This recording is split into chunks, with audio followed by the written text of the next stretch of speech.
Well, good morning, evening, wherever you are, because I know folks watching the middle of the night, middle of the day, live, replay, all that stuff. Thank you so much for taking a little bit of time out of your day to watch us. I'm excited to have my friend Amanda. It's easy for me to remember her name. It's the same name as my wife's name. So welcome, Amanda, from Stitching Life Together. She is a fairly brand new YouTuber. Or we'll say a rookie because it's less than a year. Yes, I'm so glad to definitely. have her on. I'm excited to introduce her to a lot of you because she still is fairly new. So if you like what you see, please go over to her channel and check her out and see all the goodness that she has. I'm going to try and put her link into the chat, and we'll see if the not Nightbot, we fired him. We'll see if Streamlabs decides to work today. But while we're doing that, I'm going to let Amanda introduce herself. Just tell us a little bit more about herself and her channel and that sort of thing there. Awesome. Thanks for having me on, Sean. Oh, it's my pleasure. I'm looking forward to it. Plus, it forces me to get some sewing done because I probably wouldn't have sewed today. So my name's Amanda. Stitching Life Together is my business name. And I just began teaching beginning quilting about a year ago. I've had a couple series of classes locally where I live.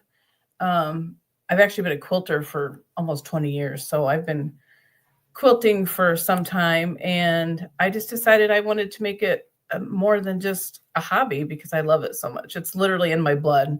My grandma was a quilter, my aunts, my mom quilts. So it's a family affair for sure.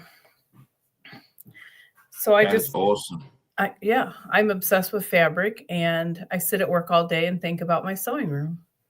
Is that bad? No, I was going to say, I'm glad I'm not alone on that. I think Yeah. that's awesome. Tasha and I were talking about that yesterday. I was like, I'm just sitting here thinking of all the stuff I could be doing. Like I was thinking I need to get this fabric cut for today. And I'm like, I gotta work. So it's all right. It's all good.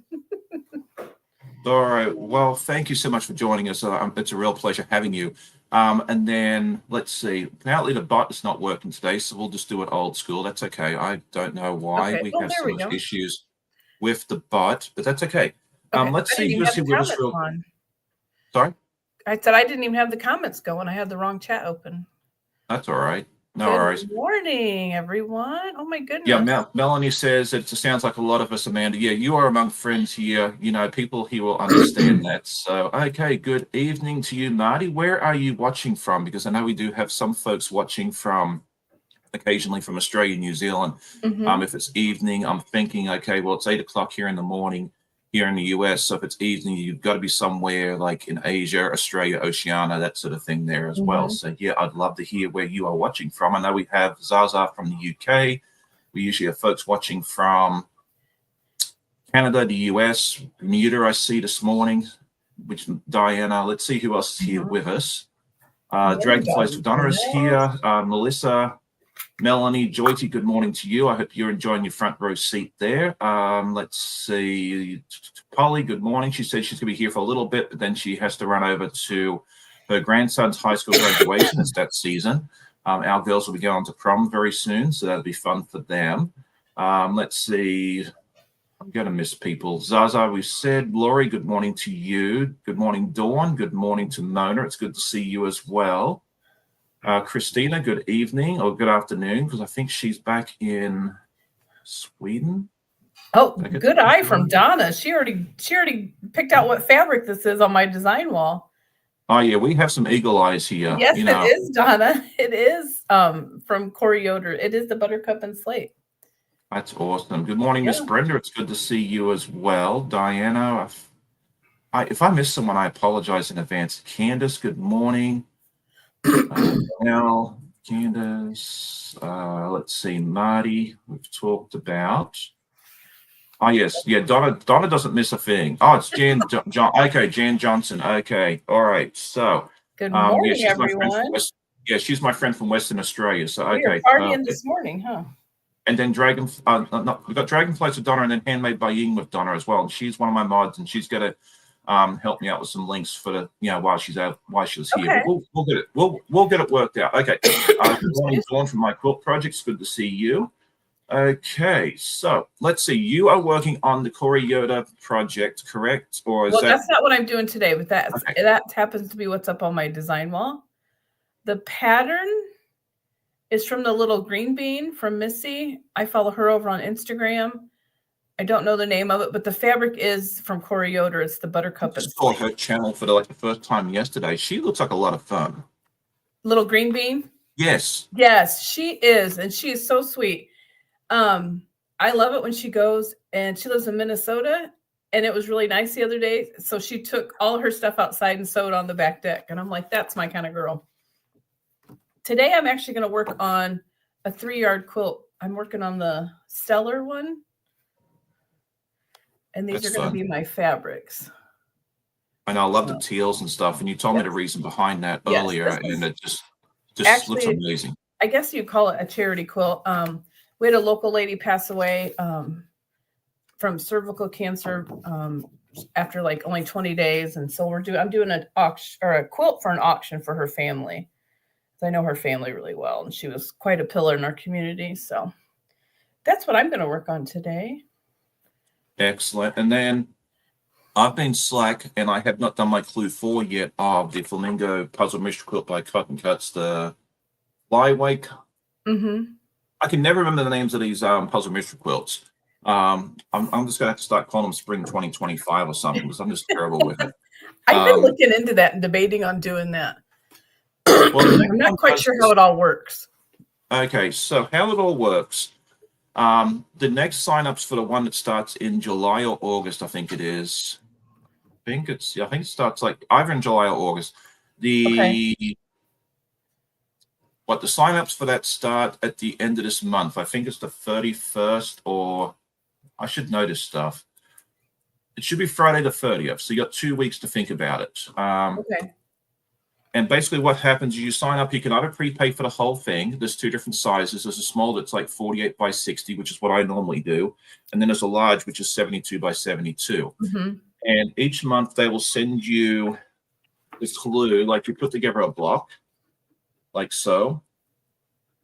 And at the end of it, they tell you how to put all the different blocks together to make the quilt. Okay. And everything. And that was in July, from, is the next one? Yeah, it'll start in July, but it's a sign up start at the end of this month. And there's different colorways you can choose from, and a lot of the more popular ones sell it very quickly. So if you're interested, I would recommend getting on board. I'm going to do that because I want to do it.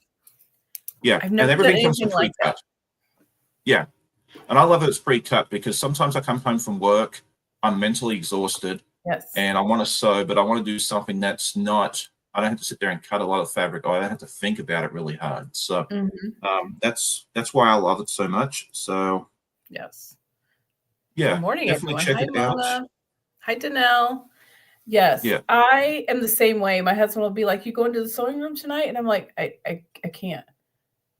Like if I don't, I love having something already going that I could just come in and sit down to. Yeah. Otherwise, I'm like, my job's not physical; it's just computer, but it's mental, and I'm just like, I don't have it in me tonight.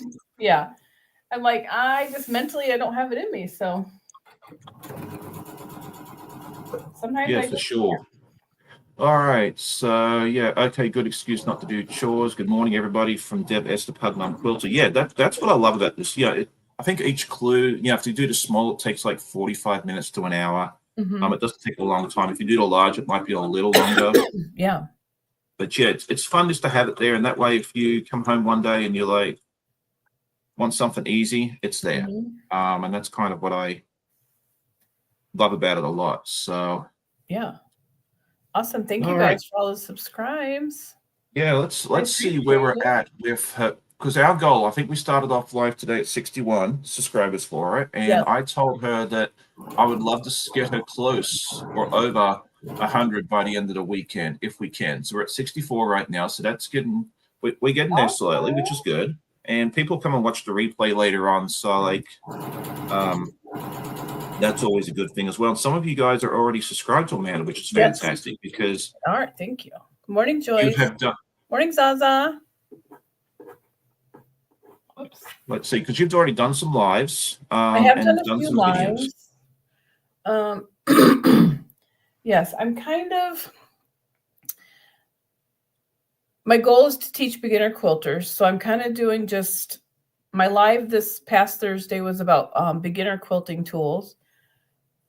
Just things. I don't expect people to run out and spend hundreds of dollars, but I also want them to have a good experience when they start. Mm-hmm. So you need some tools just to make it pleasurable. I want quilting to be joyful for people. And I don't, you need to have some good tools to do that. So Oh, I for went over sure. that on Thursday. I think my plan is to do every fourth Thursday as just a sew along. Just everybody can bring, a whip, something they're working on, and come and just sit and sew. So most of the time it'll probably be some kind of topic I want to talk about. I've done my design wall, which actually was in a different room at the time, but we just moved it. We are going to extend this design wall because I can get a full quilt on it lengthwise, but not the height. So my hubby's going to make it a little bit bigger for me. That's awesome. Yeah, and I mean the design walls are always nice to have. My design wall, I always joke, is my living room's floor because I just don't really have any spare wall Right. space. Yeah. Where I can put stuff up on the wall because we like to have pictures and that sort of thing up there as well. So yeah, all the wall space in our house is spoken for, it seems like. So Right. Yeah, I'm very lucky that we have this room that really was not, like I said, it used to be my home when I worked from home, which is only a couple of days a week. Had my workout equipment. We really didn't use it very often, which it's supposed to be a dining room, but it's now the studio, as I call it, my sewing studio. I feel like now that I'm in a bigger space, I can call it my studio instead of just my sewing room. So I still call my space is small. I still call mine a sewing studio because to me it sounds fancier. Like it why does. not? Yes, I like it. It sounds better. Sounds fancy. So I'm just pressing these real quick and then we'll carry on. Let's see, has anyone else popped in? Mona says it's a great channel for beginners. And yeah, for sure. I mean, I know when I started sewing because let's see, I'm a YouTube graduate. I have not had a formal sewing lesson in my entire life. It's important to have that sort of resource out there because like what you just said a few minutes ago, like picking the items that you need. I just kind of winged it. I didn't know what I needed. I knew I needed a sewing machine. I knew I needed a rotary cutter and a cutting board. Right. But past that, I had no real ideas. So I just kind of winged it and kind of figured it out as I went along. But having a resource out there that says, hey, yeah, you should have, I recommend this, this, and this. That's really, really good. So I really do think it's a great idea, and I hope you are very successful at that. Yeah, and the quilt classes that I've done in person, thank you for that, Mona. We have a local shop. It is a vendor shop. So what it is it's all local handcrafted items from bar soap to macrame to stained glass. She has everything. Thank you, everyone.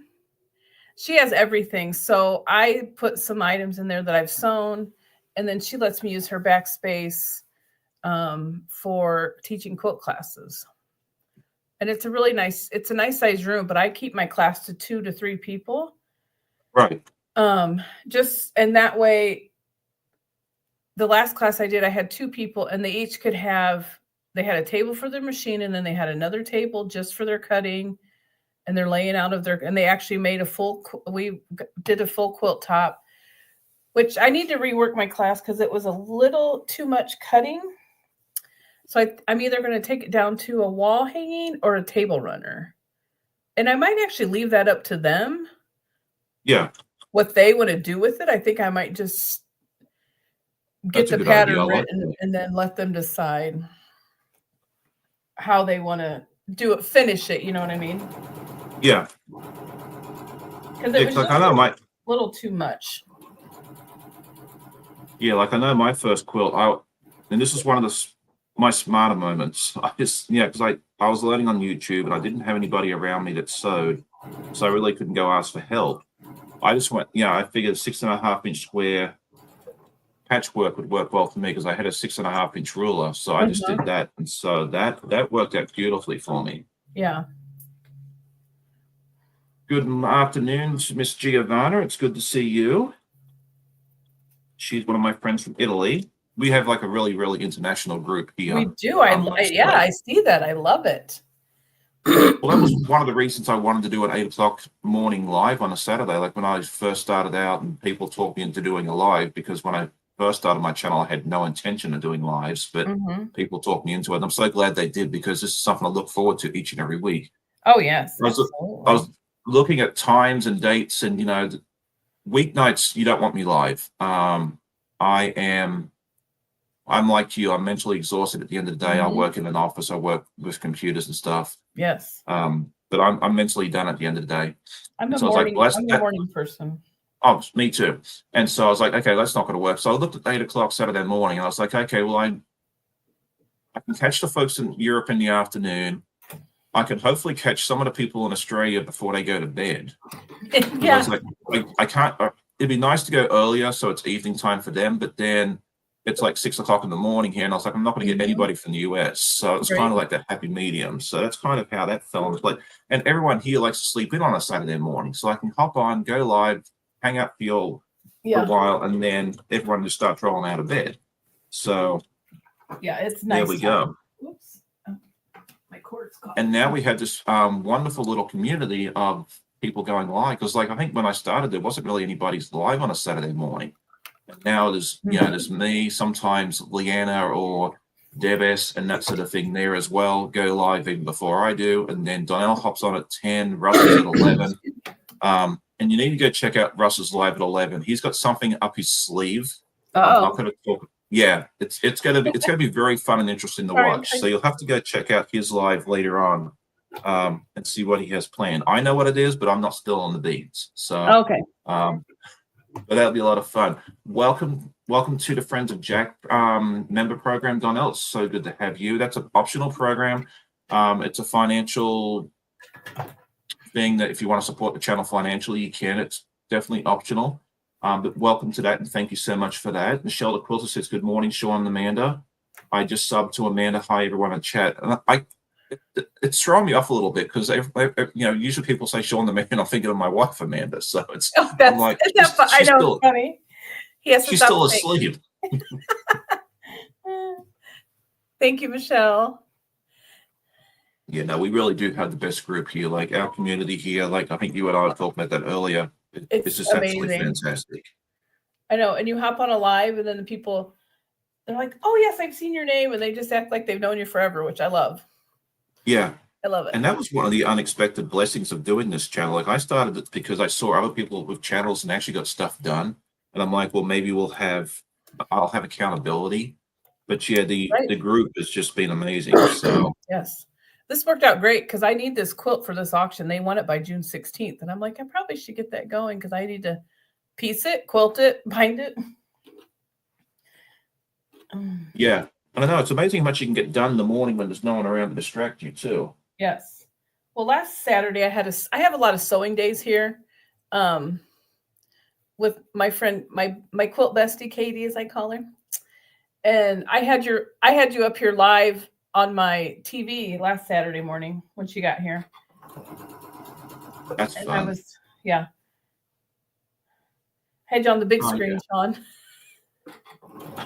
People have me on the big screen. I'm like, that's fun. I really like that. All right, Giovanni needs to link for Amanda's channel. I just threw that in there for you, because our bots are not working. I don't know what their issue is. I guess they don't turn on until 9 o'clock in the morning. Who knows?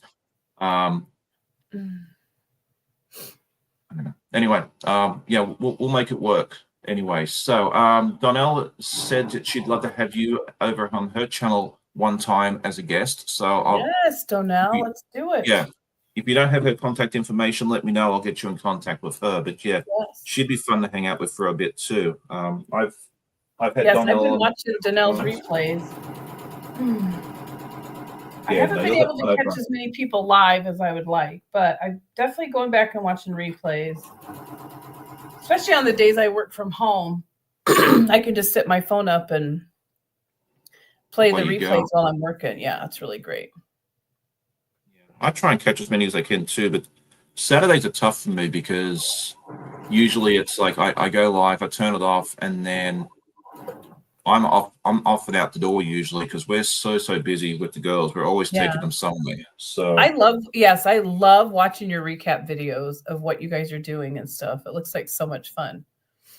oh yeah, and that's really fun too because like you take this footage, like for the girls and that sort of thing there or the kids, and it's actually being used. Like obviously we give it to them so they can take it home with them, but it's nice to be able to share it with others so they can actually see, parts of them. It's nice seeing the comments too. Like there's folks that have never been to Virginia or they may never make it over this way. So they get to see parts of the world or parts of the country. Yeah, I haven't. I've really enjoyed watching where you guys are going. I'm like, that looks like we loved like vacation. So that looks like a fun place to go and visit. Yeah. So which part of the country are you in? Because I know I've asked you this before and I've forgotten. I live in Northeast Indiana. I'm about 1 hour south of the Michigan state line. Okay. Yeah, the only part of Indiana I've been to is the part that's across the river from Louisville. Okay. Yes, I'm about 2 hours north of Indianapolis, which is our state capital. Gotcha. So I'm 2 hours north of that. I wanted to go to Indianapolis last year and like go do a tour of this, like go to the Speedway Museum and all that sort of stuff. But my husband's been down to that. Yes, and he's done the NASCAR experience. You totally should. They got a really great museum. That would be really fun. It was being refurbished. Yeah, they have a really great children's museum, which they say it's children, but it's really fun for everybody. Mm-hmm. They have a lot of tour stuff down there. Yeah, no, it was closed last year. They were refurbishing it or something like that. So I didn't get to go, but I'll get up there one day and take a look. So yeah, I was a little disappointed when I learned that they were closed. I was like, dang it. Yeah. The 1 year I'm out here and I can actually, because like Indianapolis was like an hour and a half or something up the road. I was like, I'll run up there and do it, go see the museum and all that stuff. But yeah, it wasn't gonna. And there was something else I learned too, like those NASCAR experiences and the IndyCar experiences and that. I don't know that I can do it because I'm too tall. Oh, that could be. There's my husband's not that tall, but he did do it. His daughter got it for him 1 year for his birthday, and we're huge race fans. And my dad always had a race car when I was growing up, so I love racing. Period, and we love NASCAR. So yeah, he loved it. He loved every. I don't know.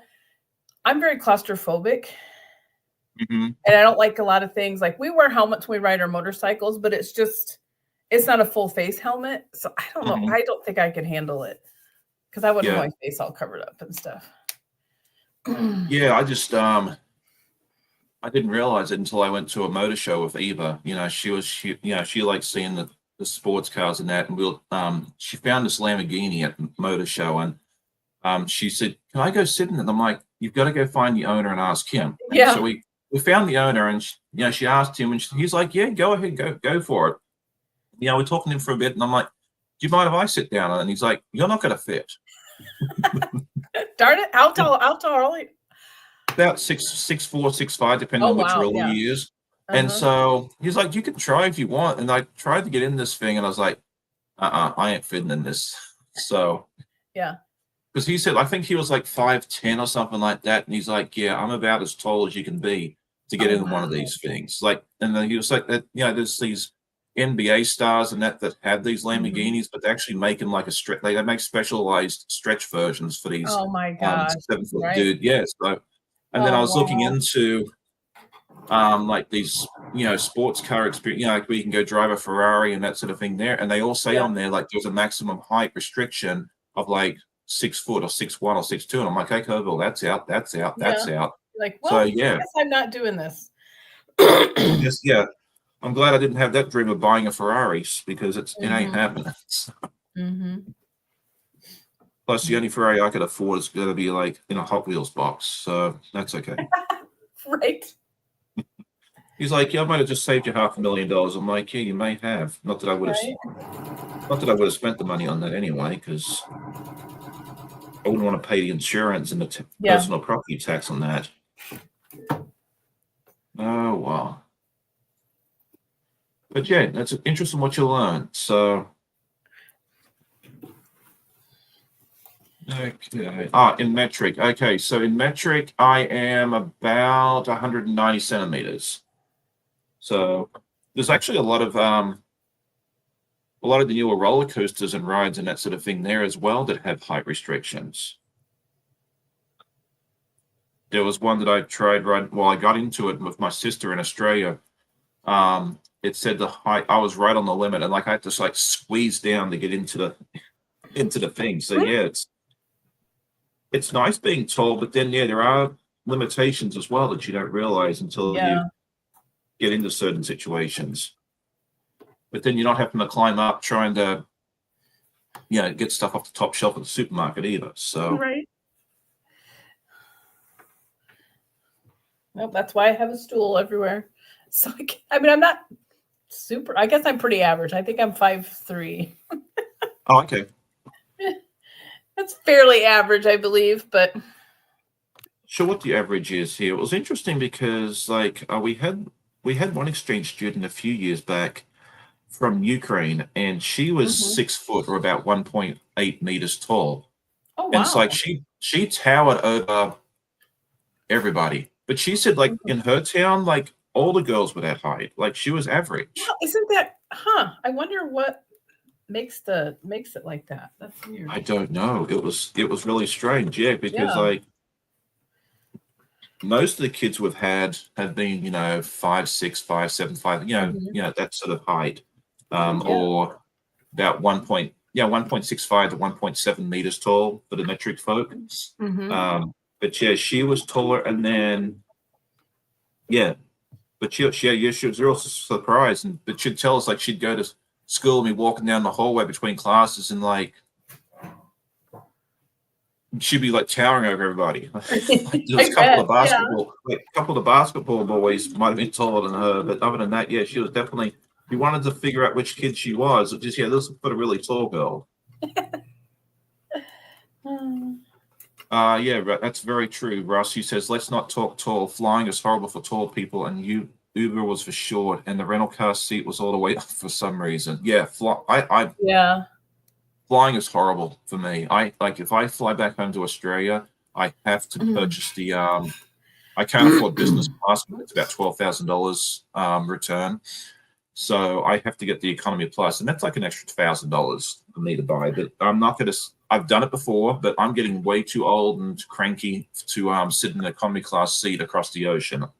So flying's not my favorite. Period.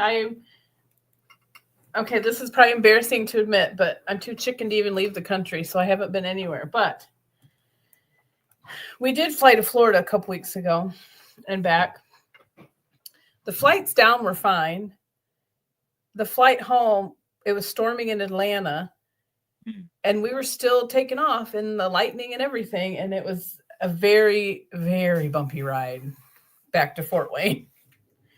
Yeah, I always just tell my wife anytime that she, gets nervous and that, I always tell her, look, the pilot wants to go home too. He doesn't want to die today. Right? So. Yeah, true. Very true. If he doesn't feel safe, he ain't taking off, like he or she. I've had a lot of lady pilots as well. So you just remember that, like the pilot doesn't want to die today. So just right. Hey, I got a sketch set done. That may calm people down, that if you've learned nothing else from me today, is if you worry about the flying, just remember the pilot doesn't want to die today. Yeah, so that's true. You'll be fine. So he's gonna make sure we make it. That's true. Good one, Sean. Yeah. All right. Good evening to Miss Catherine. She says, hi from Tasmania. I love your channels. Thank you so much. It's always good to see you. I love it when my people from Australia hop on, like Jan. That's so nice.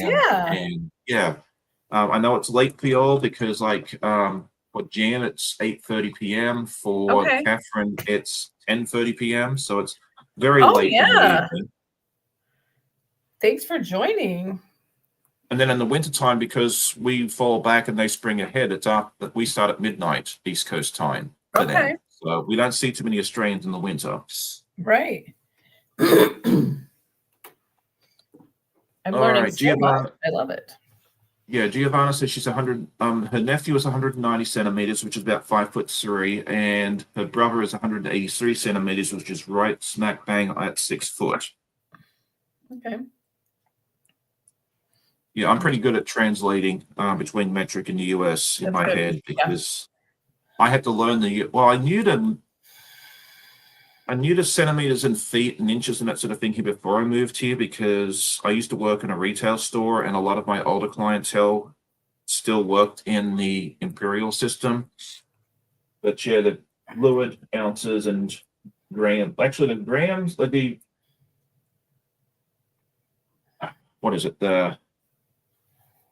Not the liquid ounces, the regular ounces. I learnt that from Whitman's chocolate boxes. But yeah, the fluid ounces and stuff, gallons and all that mess I had to figure out once I got here. Yeah. I have the wrong piece. So, okay, that's what I need. I thought something didn't seem right. And the exchange students love being here with us too, because like when we're talking Fahrenheit or feet and inches and that sort of thing, they just sit there and look at me and wait for me to translate for them. Yeah. I would need that too. Yeah. Well, I remember we were in Nicaragua on a mission trip many years ago, and we were traveling up to the mountains to where we were going, and everyone kept seeing all these signs that said, like Matagalpa was like 50 kilometers or something, and everyone would be looking at me going, how far is that? I know who to go to then when I need stuff translated. Yeah, well, my co-worker, like my work mom, who sits in the next cubicle from me, because everything in our system is in metric. So, like the stuff, like we might have a crate coming in that was like 3.3 meters tall, and she used to just look at me and go, "Sean, how many feet's 3.3 meters?" And we're like, "It's about 11 foot." Yeah, she could get the calculator out, but she'd just holler over the wall and ask me instead. So I've been doing that. You were her calculator. Exactly. Yeah. I mean, I think she's got it figured out now, but. Well, good morning to Mom and Pop Quilt Shop. It's good to see you. They have a wonderful, wonderful channel, and I'll be live later on at the work.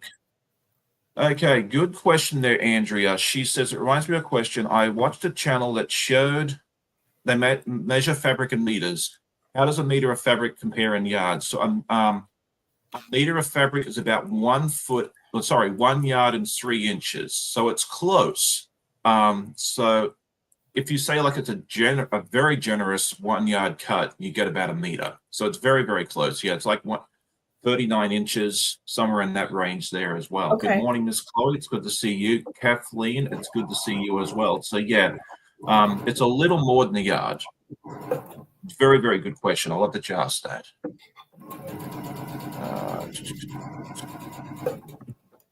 And I like that you can put the questions up on the board. I know. I just learned something new. I didn't realize you could do that.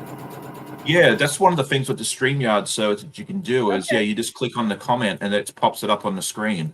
You can also put in questions and stuff that I haven't done in a while. I'll just show you like how did you learn how to quilt? I just had these questions preloaded. Oh, that's so cool. I love that. Yeah. So you get all sorts of fun because yeah. No, it's really nice having that. Aaron Fruiter, it's good to see you as well. Kathleen, I think I said good morning, but if I didn't, good morning to you. It's always so fun to see each and every one of you. And yes, good morning. I know I'm over here sewing. I'm not really catching people, but good morning or good evening. Yes, no, it depends, doesn't it? Yes, and then people watch the replay too, and they could be doing that at all hours of the night. So that's like right. I always say good morning, good evening, that sort of thing there as well. Kathleen says, hi, Sean, love the new machine. Are you digging it? Yes, I love this new machine. I got this machine back in March because the other one died after 11 years of faithful service. What kind of machine is that? I got a Farf Ambition 620. Okay. I had originally purchased a different machine, a different Farf machine, but it was back ordered. And I asked about upgrading because no one really knew when it was going to come in. And they upgraded me to a much better machine for the same price. Nice. If I was willing to take a class used machine, which had been used like a handful of times. I'm like, well, yeah, it's like a $500 upgrade for free. I'm not saying no to that. And it's been absolutely fantastic. And if they hadn't told me it was class used, I would never have known it. It looks brand new. Yeah. So when I had the one before this, I bought the floor model. This is a Janome M8. I had the Janome M7, and then I had it less than a year, and then they came out with the M8 with the stitch regulator. So when I quilt, I use that, and she let me upgrade, trade my other one in since I had it less than a year. Awesome. Yeah, no, I just emailed them and asked them and said, hey, how much more would it be to upgrade to one of these models? And they're like, we have a class use one that will give to you same price if you want. Right. I'm like, sold. Yeah. Put it in a box. Put it in a box and send it down to me. So, and I've been very, very happy with it. So Good. Yeah, there you go. Let's see. Yes. Okay. So Giovanna, this is really good here. This is what I was about to tell people, but now it's in writing, so I don't have to. Oh, there you go. 1 foot is 30 centimeters, 1 yard's 90, and a meter is 100. So Okay. it's a little over 30. I think it's like 30.34 or something stupid like that. But if you go 30, you're going to be very much well in the ballpark. And the inch is about 2.5 centimeters. So that kind of gives you an idea of what the conversion is. But if you don't know, just find me and ask. Okay. Yeah. Find our calculator, Sean. Yeah, find your calculator, Sean. Oh, it used to be funny. Like my father-in-law used to watch the Tour de France bicycle race in July every year, and he'd always be calling me up on the phone going, "How fast is 80 kilometers an hour?" Or how fast is 60, or how far is 200 kilometers? Like he just called me up. Yeah. Now I think they put it in the miles and feet and stuff now for it's getting more popular for people to watch. But yeah, no, he did that for years. So there you go. Kathleen says that she grew up with a father and loved it. Yeah, I'm really, really happy with this. So yeah, I've seen them on other YouTube tutorials and stuff. Yeah, I haven't seen a lot of people using Thought machines, but yeah, I've been really, really happy with it. Thank you for pronouncing it, because I wasn't sure how to pronounce it. Well, that's how I've heard the other people that know what they're talking about pronounce it. So I'm hoping it's right. If I'm wrong, someone please correct me. I think it. I mean, I'm not for sure. I'm terrible at pronouncing things, so I'm not the one to ask. Well, me too, and I can always just blame my accent. I go, well, that's how my accent says it. So there you go. That's funny. But I believe it's originally a Japanese brand, so like based on that, I would say it's the pronunciation that I'm saying is probably close. My accent probably is butchering it, all kidding aside. Because you should hear me try talking in Spanish. Oh, goodness me, it is horrible. All right, I missed that one. Brenda says her niece and cousin keep asking her to teach them to quilt. Yes, please share it. Thank you. I'm thinking about doing a series similar to what I would teach in a class, but a little more scaled down, like how to cut, pressing versus ironing. I preach on that a lot. I'm like, you need to press. Don't do this. Then you're going to have your borders or whatever. You're going to have waves. I think that's a fantastic idea, Amanda, because and that's something I've kind of wanted to do for myself as well. And there's nothing wrong with multiple people doing the same sort of videos because we all learn differently. Right. But I think it's good having that resource and even giving that to your students afterwards, because sometimes you go into a class and you get so much information thrown at you at once. It would be really good for them to have that resource. You tell them, hey, look, here's my channel.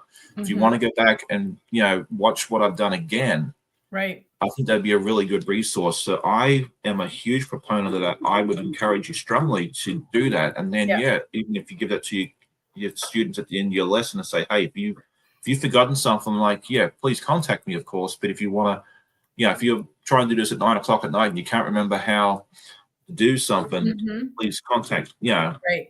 Here's another resource for you. I just recorded a binding tutorial, and I recorded it just for my students. So I made it unlisted on my YouTube channel. So that would be good. I could do a little more detailed videos for my quilting students Yes. And have them unlisted, and then, yeah, that's a great idea.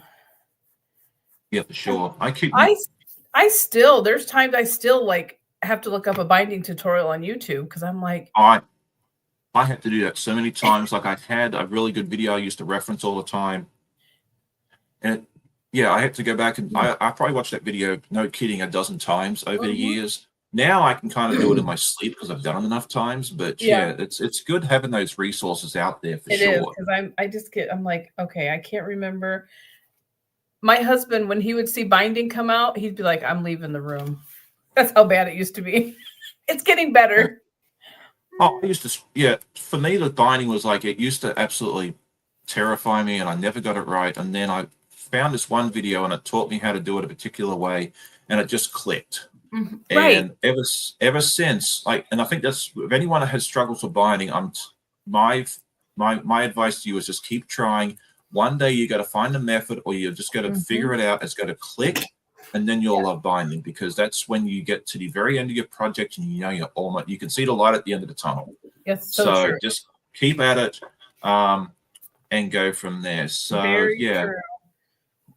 Kathleen says I'm pronouncing Farf exactly right. Okay, perfect.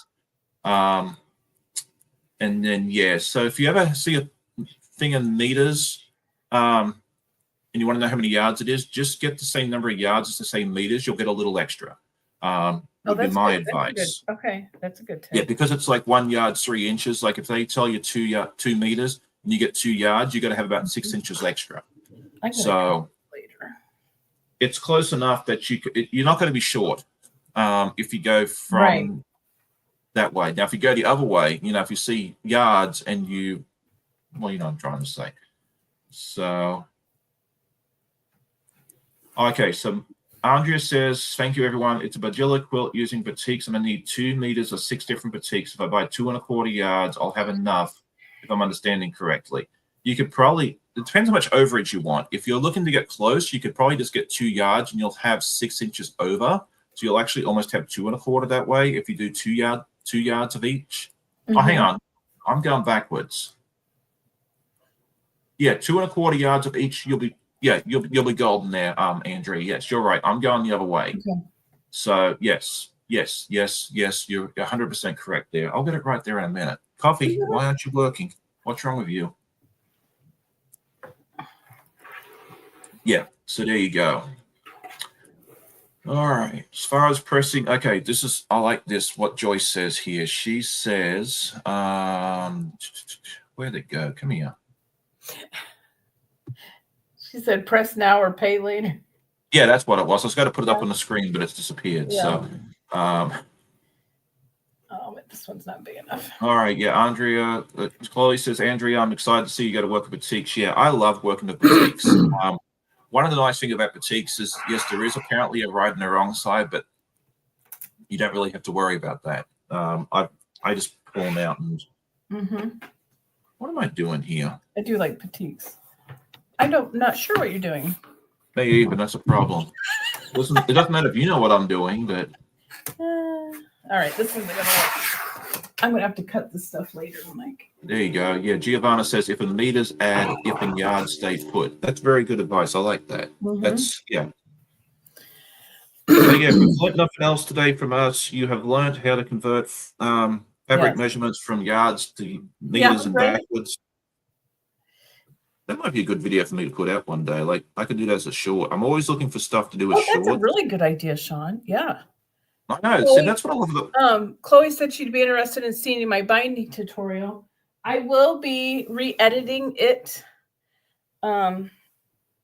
Video editing, I'm still working on and learning, but I will be redoing some of it and re-editing it and posting it to my actual channel. So I think we're all still learning how to edit. I don't think it matters how long you've been doing it. There's always something you can learn. Yeah. Well, I tried the one app. I don't Velo or whatever I was telling you guys about. Excuse me. But I'm going to try it. I'm going to try a couple different apps with the same video just so I can practice. That's what I pretty much have spent this whole week doing, is learning the tech side of everything, like getting video from my phone to my laptop, and just I've been teaching myself stuff, learning all week so I can get better at this stuff. Yeah, and see, I'm lazy, or maybe, well, I don't know if I could say lazy. I guess I'm just resourceful. That's a good word to use. We'll go with resourceful. It sounds better. I just record on the phone, I edit on the phone, I upload on the phone, like everything. That way I can sit there and transfer anything. I was just like, it'd be a lot easier if I just do it all here. And plus I can edit. Like last week I was at the hair salon, because my wife and I go to the same stylist, because we both adore her. And while I was waiting for her to get a haircut, I could sit there and edit a video. Downside is if your eyesight's not super great, and you can't look at, the phone's too small, that's a problem. Right. But yeah, I sometimes edit videos during my lunch break at work, and that sort of thing there as well. So I like doing it all on one device. Yeah, I need to practice with it because it's hard to like on my phone anyway. I find it hard to like clip the videos because you got to like use your fingers and you know what I mean, like squeezing the video or. Yeah, I seem to do okay with mine, even because I've got big fat fingers too. So I do all right with that, but I'm surprised because I try and do it on a laptop and I get confused because it's not what I'm used to. So Carrie says she still struggles with not twisting the ends of my bindings when I join them. Yeah, I used to struggle with that, but I've gotten better at it. I think, like most things, it's practice. Yes. And having a big enough space to actually lay it out so you can get that section of the quilt kind of flat and then make sure that I double check myself every time I do it. Oh, for sure. Make sure I got the right binding strip coming towards me and it's face up. One thing I would tell anyone that wants to work on binding, go make some potholders or something small. Like you don't have to go make a whole big quilt to practice binding. Right. If you want to make some potholders or something small, placemats, table runners, anything like that. That way you're only working with a small piece of fabric and you still, because it's getting the ends together, I think is the thing that most people struggle with. So if you work on that aspect of it on a smaller scale, you'll get the results you're looking for, because once you've mastered a small part, the quilt's the same thing, just bigger. Right. So, exactly. Yeah. Starting on a small one's a good idea. Plus that gives you, like, for me, I love to do my own quilting when I can. Oh, me too. You can practice all your own quilting and then you can go and bind it and everything.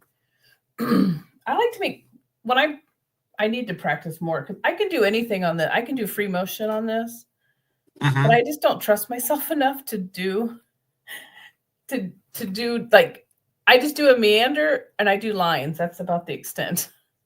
Yeah, see, I like to do ruler. I usually do ruler work with my free motion. I feel more comfortable with that. Yeah, I need to try that because I have a bunch of rulers that came with the machine for that purpose. Yeah, I'm actually planning on doing some ruler work on some different projects very soon. You might even see it in a live coming up in the near future. But that's my, because to me, like, for me with free motion quilting, I think rulers are a good way to go, because to me it's almost, mug rug's another good idea. Thank you, Chloe. I knew I was missing something, and that's exactly what I was thinking of. Thank you. Mug rug is another good way to practice. I figured somebody would tell me. So, but yeah, just where was I going with that?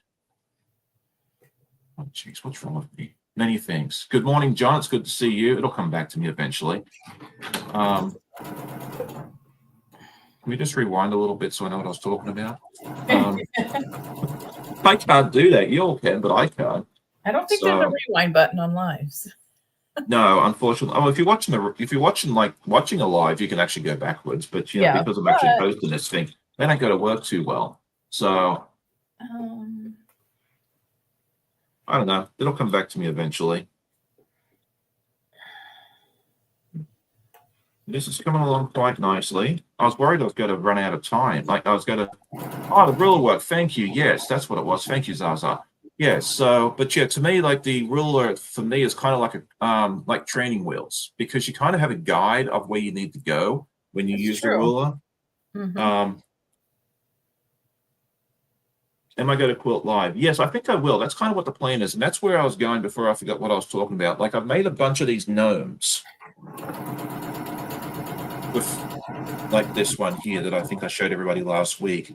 And I've done a couple of lives where I've put free motion quilted these with rulers, and I think that's what I'm going to do very, very soon is do another one of these, Mm-hmm. because It's so you can do cute. the different sections. That's one of the reasons I bought them, is like to make them as like door hangers for the different seasons. Oh, I like And that. yeah, because that's what someone suggested. But I bought a bunch of these because they were nice, easy projects to do during a live, and then I wasn't sure what I was going to do with them. One of my viewers suggested, "Hey, make them a door hanger," and I'm like, "That's fantastic!" That's So a that's great what I'm idea. going to do. But yeah, I've done a couple of sessions with those in the past where I've done free motion quilt, some free motion, some ruler work, Mm-hmm. and I think I would like to do some more of that. So why am I? Oh, I'm not missing a piece. That's good. Okay. Okay. Denise says, "How nice to have my morning coffee here." Well, thank you for that. I'm glad that you are hanging My out with us morning for a little bit. coffee's still going. Oh yeah, well, I'm on number 2, so. Oh yeah, Andrea says I was talking about learning free motion quilting with small project. Yep, I get distracted easily. There's that movie, I forget what is it, Ice Age or whatever it is, with the squirrel. That is me 100%. Squirrel. Yeah, that's the Shiny one. object. Or we say squirrel or shiny object. Okay, either one. Like, I'm always. yep. Yeah, I'm terrible. So about that, but it's just one of those things we all learn about ourselves, and Right. you learn to deal with it. That's it. Okay, so yeah, ruler work, free I motion. love chain piecing. It's my Me favorite. too. I got a bunch of HSTs to make, so we're just gonna chain piece. I haven't figured out how to, like, I've seen how it's done, but I haven't perfected the whole web piecing thing yet. But really not that concerned about it now, because this one of the things I love about this machine, and it wasn't a must have, but it really is fun, is the thread cutter thing, where it kind of pushes the thread under the thing and you press the button and it cuts. Well, my old machine didn't have that, and my Vanina doesn't have that. So that has been a welcome addition to the I fleet. love the thread cutter. I found it's really, really good too for quilting, and especially for foundation paper piecing. Yes. So I love it. I have an FPP project. I'm working on those woven stars like you are. I need to sit down and work on those a day because I love FPP. I'm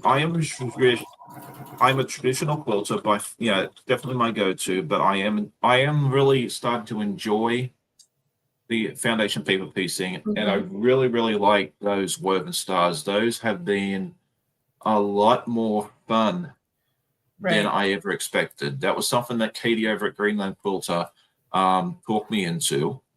I'm like, okay, I'll do it, because you really want me to. Yeah. I'm so glad she did. Yeah, I'm so thankful for that. We're doing a project together called the Star Climber, I think it is. I got the name right for once in my life. We did that. We're doing that together, and I've been making some extra woven stars as well, and they've been really fun. So, like, I made this one other day. It'll be a sneak peek for tomorrow. Come here, you.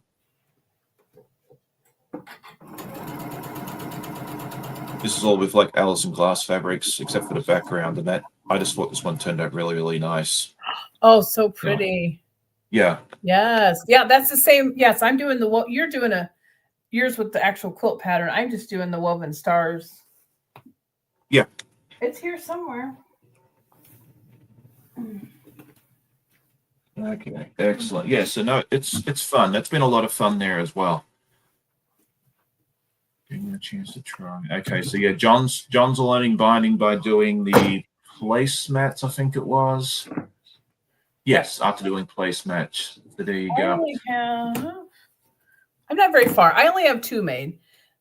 That's okay. I'm using Strawberry Lemonade fabric by Sherry and Chelsea. And I'm keeping mine the same. So it takes a little bit more layout when you're not, like, I'm not making it scrappy. I'm keeping mine so it actually looks like it's woven. I kind of wish I would have went scrappy. So I did, because I really have to lay out each block and think about it ahead of time. Okay, so I have done that. Like this one here is the same way. Mm-hmm. But this one here and a few others are going into a special project. I really like the way that looks with the two colors like that. Yeah. I think that looks so cool. And once we get further along, I'll explain why it's done this way. There's a specific reason why I'm doing it that way, but I'm not going to disclose that right now. But yeah, that one there is done the way it's meant to be, which is fun. I went through and I pre-planned. I've got all of mine. I don't have them all pre-planned, but I have a lot pre-planned. Yeah. And I think I'm doing, I had to buy 2 pads of the template. Here it is. And I can't remember why I did. Oh, because I want to do the lap quilt, which is 80 blocks. Okay. So I bought 2 pads of the paper. Yeah, not that expensive. I think it was what, $10. Did you get the 4-inch or the 6-inch? Not at all. Yeah. And I have this one done. I haven't squared this one up yet, but I love the bright. That looks great. I love it. So yeah, I need to sit down and work on that. And this is something I could grab because I could just, maybe in the evening I could do one of these because I've got quite a few of them all clipped together and planned out. Yeah, that's something like if you cut them out, they go together super quickly. That's I've sewed them successfully on a live many times. And I've pulled them out because I've run out of gnomes and I'm very sad about that because they were always a good project, just like this cut and cuts thing that I'm doing right now. But that's also been fun where it doesn't take me very long to cut out. If you don't have to cut out the fabric, it takes me like 10 minutes to cut out the fabric for one of them. And then I can get sewing and it's not a whole lot of hard work. It's like I love Toasty, the dragon, but he takes a lot of focus to get everything right. Whereas this one is just it's almost like traditional piecing. It's very, very close to me. And I can just pull it out and away I go. And I'm having a lot of fun with it. So, I'm debating on a legit kit too.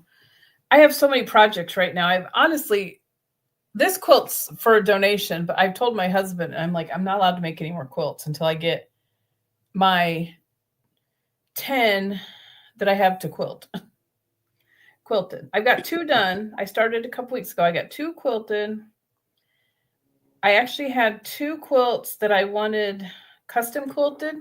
So I dropped those off to a local quilt long armor last week. So I'm getting there. That'll just leave me a couple more to work on. Yeah, I've been very good. I haven't started any new projects yet. I have one that I really, really want to start, but I'm going to be good. I got to finish something first. I know, right? It's like I have so many things I want to do. Good morning, Susan. Yes, there's so many things I want to make. I want to make it all, but I have to work on this quilt and get it done first so I can give it to him for the auction. Yeah, see, this is what I want to do next. Oh, that's adorable. Yeah. So we'll get that started at some point. I ended up buying the kit for that. I usually don't buy kits. I like doing my own thing, but I saw the kit that they had at this quilt show earlier this year, and I was like, I have to get that. Because by the time I bought all the fabric, it was going to cost that much plus more, most likely. Right. So I just let them do the hard work for me. Yep. I like kits too. But with the legit kit, yes. You said you were thinking about that. I have. I've looked at that website probably 100 times. I'm like, oh, I know. I can't decide. And then kind of, when you bought yours, did you buy like the full kit with the fabric? Does it come with the fabric? No. And that's what I was about to tell you. If you're looking at a legit kit for the first time, it is tempting to buy the pattern only and save the money and not buy the fabric. Don't do that. Buy the kit. Save your money, save up, and buy the kit. It's so much less stressful just to have everything there in front of you where you can just pull it out. Because by the time you go out and source the fabrics, like if you have to go out and get stuff, it's so much more stressful. Okay. Definitely just get the kit, spend the money. You'll thank me later. And get the fabric. Donnell will tell you the same thing because she's doing totally her own thing. I'm enjoying doing it my own way. Don't get me wrong, because I'm changing out some of the colors, like especially for the horns and that sort of thing that I'm using batiks. Absolutely, I'm enjoying it, but that pattern sat around for almost 2 years before I started it because I didn't want to deal with having to go out and find the fabrics and everything else. Oh my goodness, so, yeah, it's expensive. It's going to be a big hit on your wallet when you go to Legit Kit and buy a kit. But you'll come back and say, thank you, Sean, for telling me I'm so much happy I did it this way. Maybe I'll wait and buy one when I get my bonus from work. Yeah, for sure. And they also tell you it's better to get the bigger kit. Like if you're an experienced FPPer, you can get the small ones, but they have a lot of small pieces. They do tell you it's better to get the bigger ones. And that's kind of like the bigger pieces. Yeah, and that's the nice thing about Toasty. Like, here's my first one. It's really like my first foundation paper piecing project. And I'm kind of glad I went with the bigger one because I could start off some of the blocks with the bigger pieces and kind of get more comfortable. And I'm starting to get into the smaller ones, and I'm not as terrified as I would have been. So yeah, that's good. Thank you for letting me know that. Yeah. Yeah, Donnell says do not. Yes. Duly noted. Thank you. Yeah. Morning, Andy. Yep. Good morning, Andy. So, yeah, that's it. If you've done it, but if it's your second or third or fourth, you want to there's another one I want to do. Down the road is the it's like a Halloween themed stained glass thing. One of the patterns, and that I would happily. That one I want to do with my own fabrics. So I was like, I can do that with batiks and everything else. And I think I can get away with that because it's bigger pieces and everything else. But yeah, for sure, for your first one, buy the kit. You will thank me later. I am not an affiliate. I do not get any financial compensation for Legit Kits. So it's not like I'm trying to sell you something so I can put more money in my pocket. I am just talking as someone that's gone down that road. If I could go back and do it again, I'd buy the kit. Yeah. So, and I'm debating. There's so many patterns I love. I love the cardinal. Cardinals are really special to my husband and I, so I really like that. There's one with a cone flower and a butterfly. I love cone flowers and butterflies. Yeah. If you feel confident with foundation paper pasting, don't be scared of doing those small, because this cardinal I think is like 30 by 30. It's not a huge one. Yeah. If you're comfortable with it, like by the time you finish your woven stars, you'd probably be just fine doing the cardinal or something small like that. And I think the kit for that's like 150 or something. It's not as big a thing as like the full size ones. I think they're like $429 or something. They're not cheap, but again, it's a lot of fabric, and I understand why they charged what they did. Yes, Joyce, it's the one that Cole did. That's the one I'm talking about that I would like to do next. And I like there's another one I really like. Oh, the hummingbird. I really love the hummingbird. And that's special too. That has a special meaning for me too. So there's many of them I would like to try. Yeah, the cardinal thing would be fun too because it's the state bird of Virginia, which is where I live. Yeah. And we often have we have a actually, I think it's an Indiana state bird too. It is? Am I wrong? I thought it was. We're about to find out. I'm thinking it is too because it's on. I know it's on some of our stuff. Sure enough. How about that? The Northern Cardinal. Yeah, but we have a special connection to cardinals, just from family that's passed, and just the moments that the cardinal has showed up. It's just. I didn't realize that the different state. I thought each state would have a different bird. I didn't realize they duplicated. Isn't that crazy? Yeah, I didn't either. I was like, I'm pretty sure that's ours too. Okay, no, that's what it says. It says, the state bird is the cardinal for Virginia, and it's also the same one for Indiana. Okay. Well, how about that? I'm learning stuff today too. Wow, look at us go. I'm always learning. I'm learning measurements and everything, and learning about birds. We are diverse. I know as well. Yeah. Someone says it's the state bird of Ohio. Huh. I did not know that. All right. So we are learning all sorts of stuff today. We are. This is very educational. All right, is there any others? Let's see.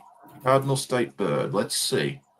It Yeah, that's an is. interesting start. Oh, okay. Illinois, Indiana, Kentucky, North Carolina, Ohio, Virginia, and West Virginia. Wow. Goodness. Okay, so I had it no just idea. need if it wasn't for the eagle, whichever eagle it is, it would almost be the national bird. Wow. No Yeah. idea. 1, 2, 3, 4, 5, 7. Yeah, 7 of the 50 states. Isn't that crazy? I had no idea either. Now we know. Yeah, I really thought it was just each state had their own bird. That was different. Well, well, well. Okay, so yeah. Isn't that crazy? Yes. So there you go. So they next time you'll get into a trivia night, if the state bird thing comes up, you'll be knowledgeable of what's going on. There you go. Yep. You learned it here first, folks. Yeah. Hey, I learned so much from my viewers during these lives, like just the random stuff that we learn. I love it. Yeah. And Andy's working on that floral states quilt. So she said, yeah, she noticed that there was several duplicates. Yeah, that looks like it's going to be a really cool quilt too, Andy. It is. I thought about doing that. Yeah. But really I'm not a huge floral person, like floral fabrics. And I love knowing like what we were just like, who's, what flowers are state and what birds and all that. Yeah. If it wasn't for the florals, I probably would have jumped on board on that project. But yeah, it's just like I'm very picky when it comes to floral fabrics. So I was like, I'll sit there and live vicariously through others. But if they did one that was like all the state birds or that sort of thing there, I would definitely do that. So all right. Let's see. Susan, what did Susan say here?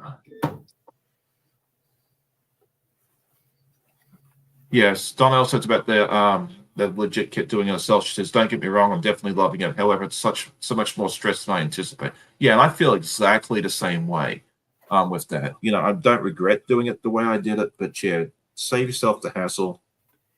That is my advice to you.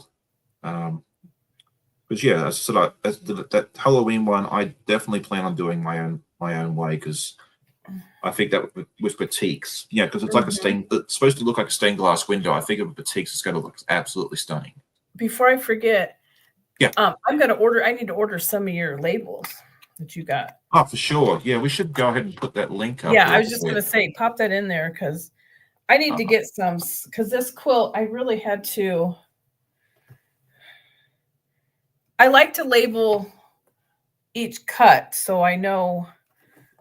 And then I just label it on my, like I just write in my book. I labeled it A, B, C, D.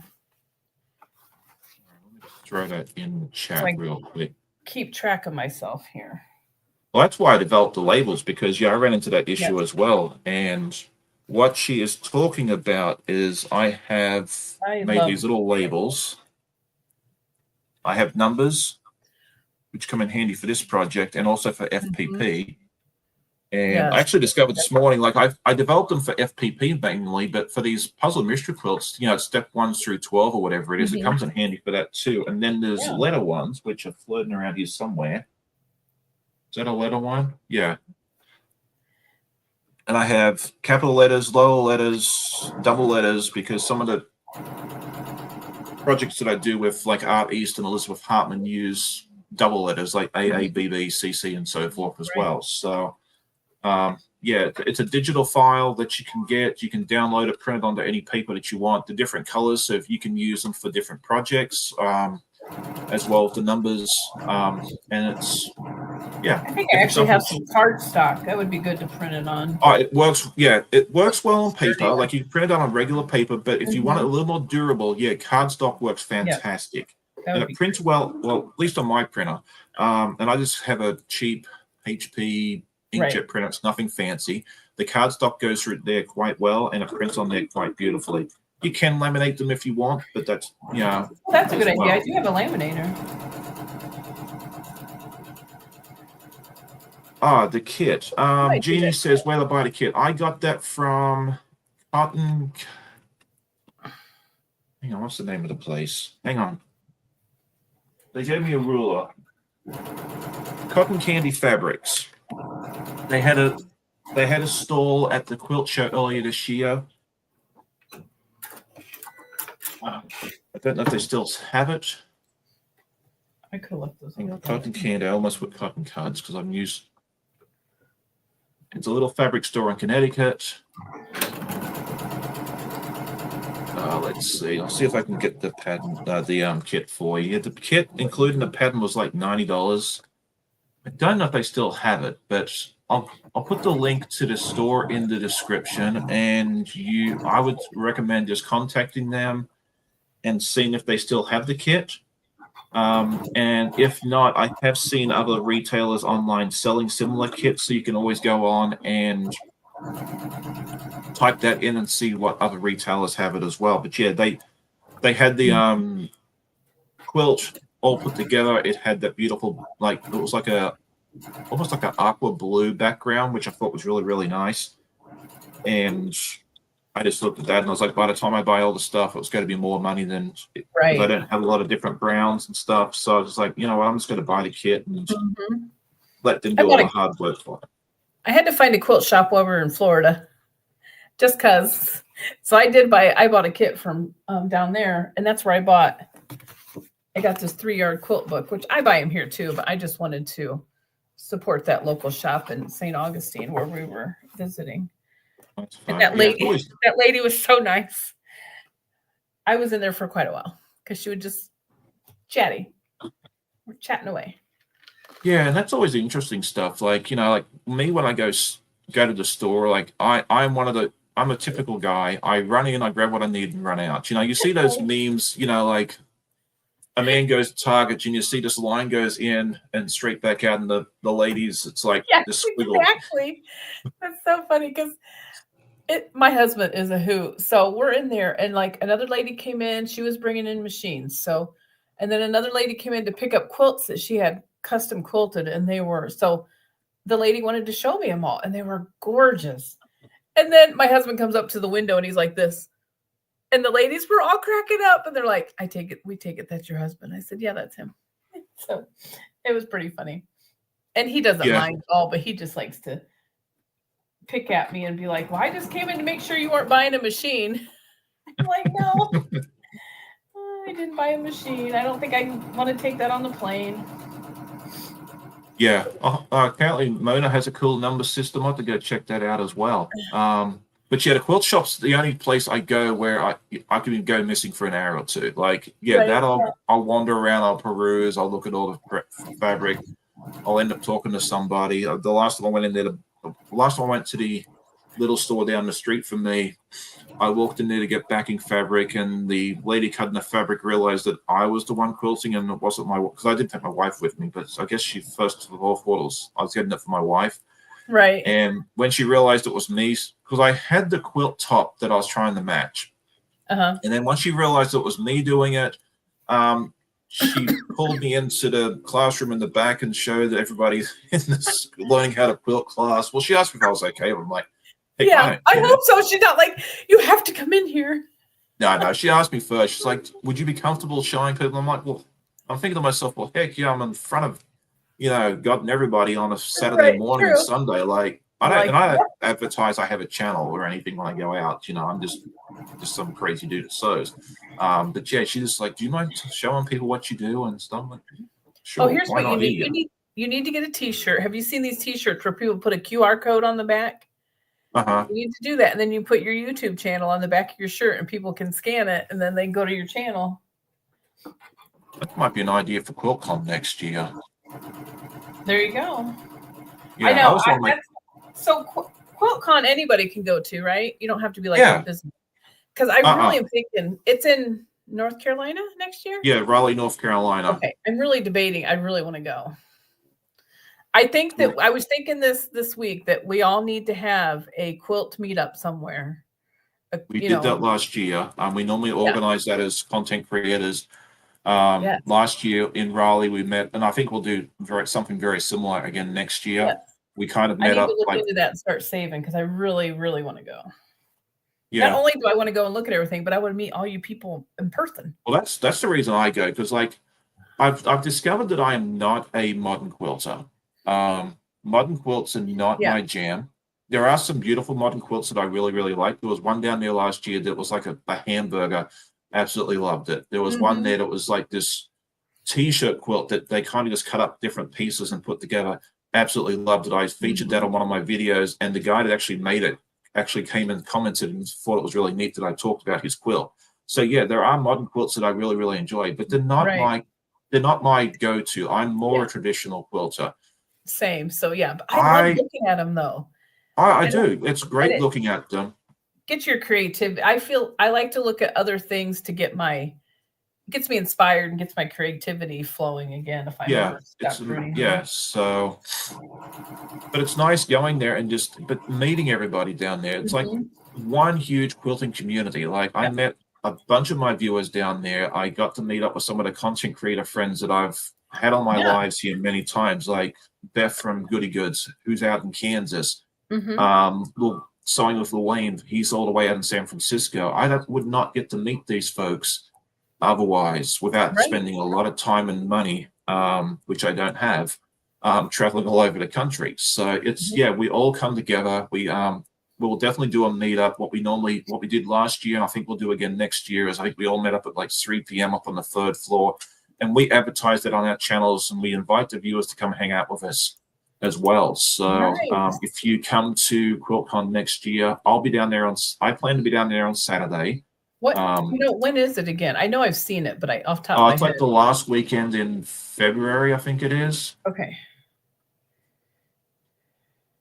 We'll soon find out. Hang on a second. And it's in Raleigh, right? It's in Raleigh, North Carolina. Yes, so February 19th to 22nd. Okay. Yeah, it's downtown Raleigh.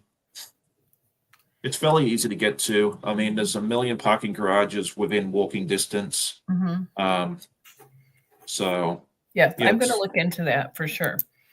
Yeah, and you said you're definitely going to be there on Saturday. Are you going the whole time or just a couple days? I'll just go down for the day. I drive down there. Like I'll leave here. You're so close. Yeah. I'm like 2.5 hours away. So yeah, last time I just drove. I'm just going to pop into QuiltCon and pop back out. I like sleeping in my own bed. So I don't blame you there because I was exhausted from vacation because I just don't sleep well when I'm not home. All right, I'm going to look into that. So you're going to be there on Saturday. That's the plan, yes. Okay. Unless something changes, I do plan to be there on Saturday. Yeah. Okay. So I'm going to look into that because I really want to go. Yeah, no live that day unless you want to listen to me jabber jaw as I drive down 95 and 64. Which I don't recommend. I'm not that interesting. But yeah, I'll drive down there for the day. I rocked up, 10 o'clock, and I left, right before closing because I wanted to get out of Raleigh before it got dark because navigating those interstates in the dark, their lane markings aren't very good. So I wanted to be back on 95 before the sunset. So, but yeah, I had a good time. It was rushed, but I wouldn't do it any other way. So, I've been to many different kinds of conventions and they're typically rushed. It's just always so busy. Yeah. Oh. But I'm going down there more for the community. Yes, go down, exactly. Yeah, meet and greet, photos, hugs, that sort of thing there. That's kind of what I'll be going down there for. So the only thing I bought, I was very good. Last year, the only thing I bought was a skein of yarn. Oh, really? That's funny. Yeah. And then it was funny because I bought that skein of yarn, I bought it for my wife, and I was thinking about it on the way home. I was like, there was a red skein of yarn that I really would like for myself. And I'm like, I wish I'd bought that. And so I went to the quilt show up the street for me the following week, and the same vendor was there. And so she still had the red yarn. So. And it was meant to be then. Did you get it then? I certainly did. She's like, you look familiar. I'm like, yeah, I saw you last week in Raleigh. Yeah. She's like, I'm following you, lady. I'm following you around. Yeah, I told her. I said, look, I had buyer's regret last week where I didn't buy this last week. So I was hoping you were going to drive up. It was meant to be because she was there. That's so funny. I was hoping you'd come to Hampton the next week, and sure enough, there she was. So I was like, yeah, if I find her and the red yarn's there, then it's going home. So yep, you're like, it was meant to be. If I find it again, yeah, absolutely. So that's the plan for next February. Okay. There you go. I'll talk to my Candace hubby and said, I'll yep. look at that. I definitely want to go. Yeah. There's a lot of hope. Because I think I was helping someone last year, look into hotels and stuff. There's a bunch of hotels that's like by the airport that are reasonably priced. It's like a 20-minute drive. It's not super far. I mean, you need to have a car, of course, but because the hotels near the convention center are expensive. But if you're okay driving, parking down there is like $15 or $20. I think I paid like $16 for parking, but a day. Okay. So I think it was actually more than a ticket to get into QuiltCon, but that's okay. Right. But it wasn't terrible. So the Amtrak station's not far from it either. So if you want to take the train there, you could. Ooh, now you're talking. That's good to know. Thank you. The Amtrak station to the convention center is about an 8-minute walk, because I walked past the Amtrak station to get to the convention center for where I parked. Because I parked like half a mile away because I'm familiar with that area and that sort of thing there. So yeah, that's always an option. That's good to know. All right. So apparently 2027 is supposed to be in Atlanta, and the folks out west are disappointed that it wasn't in Phoenix. I think it's probably going to rotate every 3 years. I'm thinking it's going to be Raleigh, Atlanta, and then Phoenix. So I'll put my prediction out that 2028 will be in Phoenix, and then it'll probably rotate around. I can't see them keeping it on the East Coast all the time. I really don't. But then again, that's just my unprofessional prediction. I don't have any inside information. Right. The Modern Quilt Guild of America does not know who I am. So they don't? No, they have no idea. I'm not a member, so there you go. All right. So yeah, I don't think I'll be going to Atlanta. It might be a bit too far.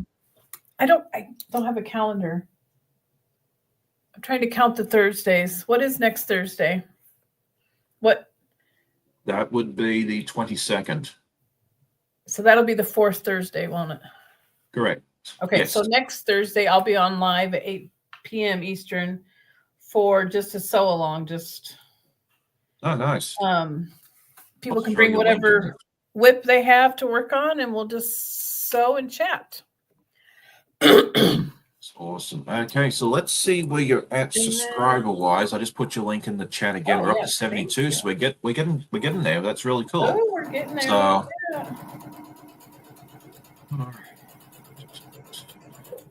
all right, so Susan's having issues with the microwave. That is not good. Susan, is your microwave happen to be on a surge protector? Because I know we had issues like that once, where every time you turn the silly thing on, it would blow, and then I changed surge protectors, and that fixed a lot of the issues. So I mean, I am not an electrician, but that might be something to look into. Okay, well, I thought I'd be finished with this, but I'm not even close. But that's okay, because I've been busy here talking to everybody. But that's okay. I know, it's been super fun. I've got almost have my half square triangles at least sewn together, and then I can do a lot of cutting and squaring. I've actually got more done than I thought I had, so that's good. So Sean, what's your favorite part of the quilting process? That is an excellent question. I think for me, it's piecing, seeing it all come together. What about yourself? Probably the same. I love it all. I love the pressing. I love squaring. I know a lot of people like to use the AccuCutter, but until I physically can't cut fabric, I'm going to cut it by hand, because I love the process of it all. I honestly, you know what I really love? I like my design boards, and I like having everything cut and labeled. I'm a little bit of an organist. I like to have everything organized. Well, that's good. I guess it gets me all excited and giddy when it's all labeled. And I was kind of hoping you'd say you really like making the quilt sandwiches, because then you were going to see a box on your doorstep in about a week. Oh, really? What? No, so if you did, if you enjoyed, because I hate making quilt sandwiches. So as soon as I find okay, so don't send it to you. No. You know I'll tell you my two least favorite things. basting a quilt and binding a quilt. Oh, see, I don't So mind don't binding. send them to me. Don't send it to you. Okay. Yeah, no, I will return to sender. Return. Oh, yeah, that'll just be a mess. That's hilarious. Oh, look at those. Oh, I like those prints. Yeah. So this is all like Cafe Facet, which is the first time I've ever worked with this fabric. Yeah, that's fun. Okay. Oh, Yes, Brenda it is. It's a also likes loose to cut, breaker.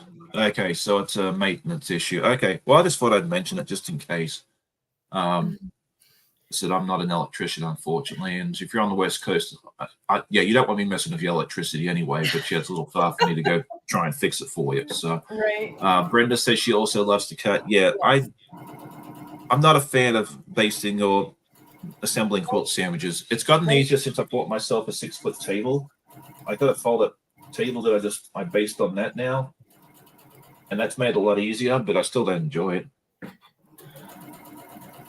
So, but yeah, binding I enjoy because I'm much better at it than I used to be, and Well, like I second that. I am improving vastly, so it's not as threatening. Or my husband doesn't have to leave the room now when he sees binding come out. He's like, "Oh, you're going to do that." It was bad. And apparently, I'm getting quicker at it too, because like even my wife's noticed. She's like, "Oh, that didn't take you as long as it used to." Like right. like just that I've been that it's getting done quicker because yeah, there was one quilt I did and I'd finished binding. She's like, "Well, how you doing with the binding?" I'm like, "I'm done." She's like, "Oh, that's a lot quicker." She was. It was meant in a very, very positive light. Right. So I am improving. I tell you, just watch tutorials over and over again. My actual favorite tutorial I watched disappeared, like they took it down or something. Oh, that's which I was kind of bummed. I'm like, man, I really like that one. It really made it make sense. Yeah.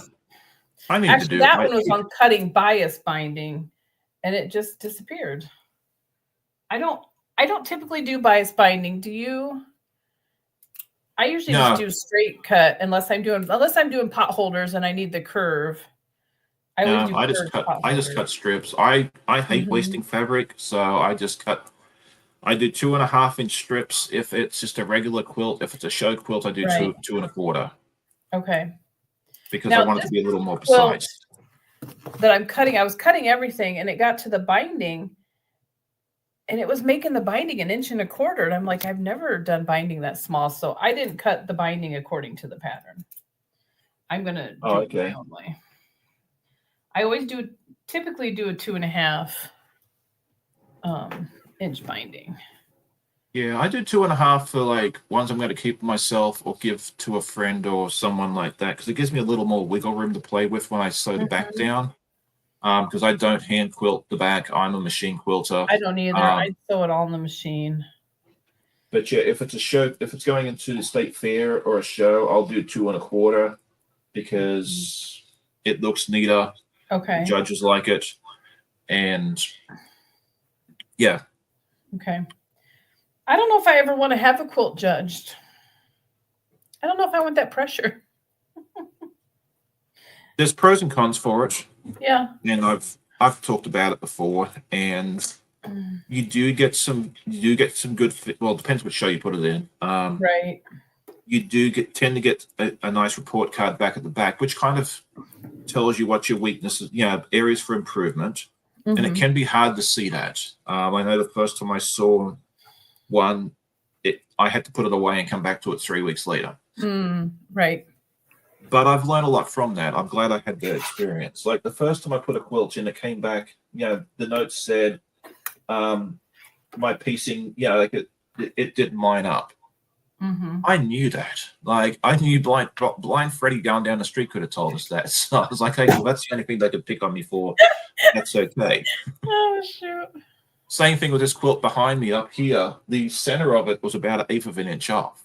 I almost didn't enter it because of that, but I was like, that's the only one I have that's going in. If it gets a ribbon, great. And if not, then at least I tried. It looks like you got a ribbon. Yeah, I got it highly commended for it, so I was happy with that. Right. So, and I know we have a local quilt show here. I've never put anything in it. I just don't know if I want that kind of. I don't know. Okay, good. They're going to be good. I don't know yet. I don't. I'll tell you this much. And I've mentioned this before, and I'm sorry, everybody, if you've heard this 15 times before, but if you're on the fence about it, put it in and see what happens. You may surprise yourself. That's what I did with my first one. I put it in. I was like, I'm not going to get anything. I'm just going to give it a shot. I've got to rip the Band-Aid off and at least try. I got third place. But if you don't want to, don't do it. Yeah. If you have no desire, if you have absolutely no desire, I don't want to talk you into it. But if you're on the fence and you're not, if you think you might, you think you don't, just do it. Just see what happens. You know, they're not going to be mean to you. They're just going to say, hey, you know, you can, you know, this area could use improvement. This area could, you know, I've got validation out of, you know, putting my quilts in the show. I thought my binding wasn't great, you know, and they never say a word about it. So obviously they're happy with it. You know, so I got that unexpected praise. So yeah, if you're on the fence, put it in, see what happens. There's there was a shawl that my wife's a great knitter. There was a shawl that she put that she made, beautiful shawl. And I told her, I said, put that in the state fair. And she was like, no, I don't know. There's so many mistakes in it. I'm like, I've already paid the entry fee. Put it in the car when we drive to Doswell. We get up there. She won best in show. Oh my goodness, that's awesome. So you just never know. You just never know. If you're on the fence, just put it in and see what happens. Especially if it's a local show or a state show. Now, if you go to these national, if you go to one of these national shows. This is just our homemakers or homestead. I don't even know, local. Yeah. So it's real small. Yeah.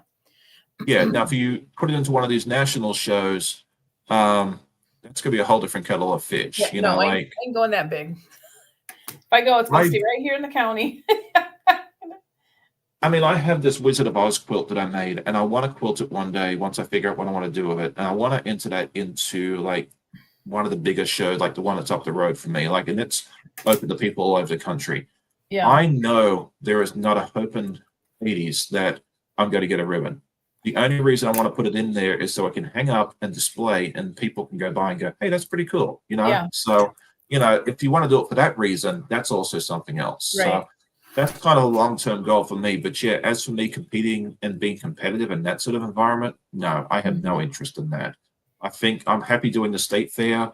I like competing on that level, but that's about as far, you know, I'll stay in the state level. I don't want to play in the major leagues with because the work that those folks do is phenomenal. I love going to look at it, and I'm like, I will never ever get that good, and I don't really care to. I'm more a piecer. So there you go. All right, so it is 9:30. I think we'll go ahead and wrap things up. Do you have anything fun coming up in your channel? I know you mentioned your sew day or sew evening next Thursday at 8 p.m. Eastern. Is there anything else that you have in the works? Is there any teasers you want to give us? I'm trying. You know, I should have had my notebook over here. That's okay. So Thursday, bring whatever whip you need to get done or work on, and come sew with me on my channel. And then I'll be loading a new binding tutorial soon. I'm going to tweak that a little bit. And what else? Right now, I think that's about it. Once I get a couple things done to my new sewing studio, I'm going to do a live open house on YouTube to show the new space. And then my next studying, I'm still studying all the tech stuff. So next I'll be studying on how to get a beginner quilt course recorded and loaded. So I'll have a digital course coming out hopefully this summer is my plan. That sounds good. Yes. Yes. So if you haven't checked out Amanda's channel, please go over and check it out.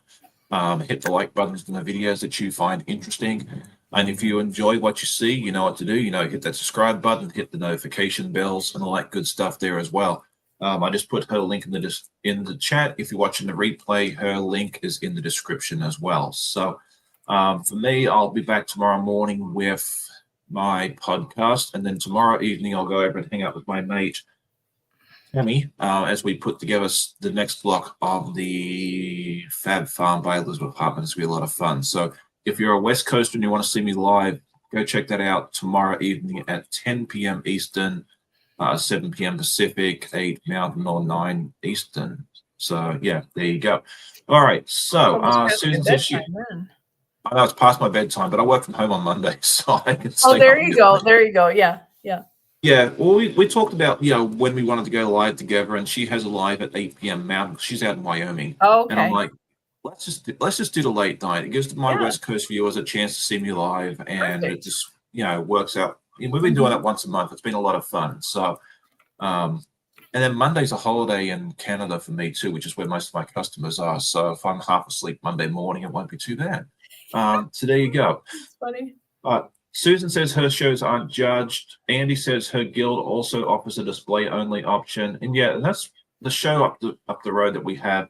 They have a lot of guild challenges where you can submit it that way as well. So I'll have to see if ours does. I need to look into when it is because I can't remember when it happened. I'll have to look that up.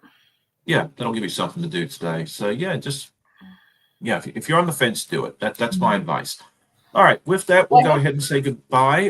Go check out Donnell at 10, Russ at 11, and as I said, he's got something really fun planned. You don't want to miss that.